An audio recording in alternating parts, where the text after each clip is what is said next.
So who pays for tenant improvements on a property when they want work done, when the tenant needs something custom for what they're looking for? And I'm not talking about capital improvements like a roof or HVAC. These are things that help the tenant specifically what they're looking for. I realize there's some gray area on that. Something like a parking lot could be capital improvement, but if it's not there and the tenant needs that, who pays for that? Well, like most things in commercial real estate, there's a lot of different ways to answer that question. You can be as creative as you want to be. The quick answer is a lot of times it's one of two things. Either the tenant pays for it and then there's no change in the rent for the property. In fact, there might even be a reduction in rent if the tenant's paying for it, especially if it's fixing up the property in some way, making it better. Things that are very custom for the tenant, a lot of times they have to pay for them themselves, and it won't reduce the rent because maybe it's like a very nice office build out that they need, but another tenant might not use as much. Or maybe it's like a hair salon in a retail shop that would be torn out by the next tenant. Those are very tenant paying for.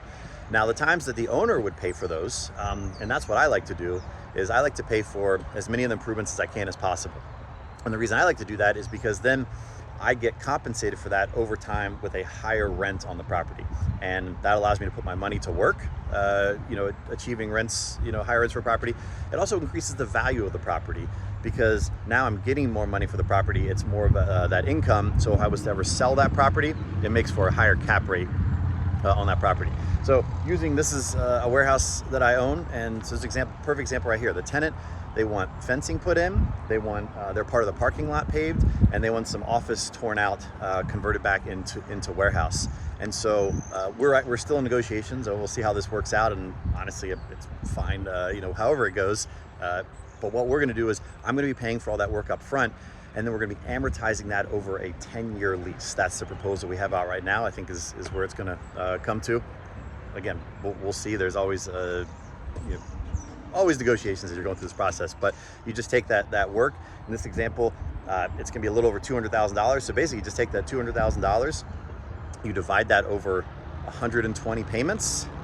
It's a little bit more than that, and I would add that to the base rent that they're paying right now. So instead of whatever X is, it's X plus that 200,000 divided by 120, and that gives them their rate. So what that does for me, that gets me putting my money to work for a long period of time, gets the return, and it gets them exactly what they're looking for. Paved parking lot, fenced, more warehouse space, exactly what they need to get that done. So that's it. That can be done a lot of different ways. If they were to pay for it and they were to put that money into the building and do the work, my rent wouldn't go up at all. So I'd still be receiving the base rate, maybe even a lower rate, because one could argue that the parking lot improves the property as a whole, which I would argue that as well. I think it's going to do some good things to it. So hope that helps.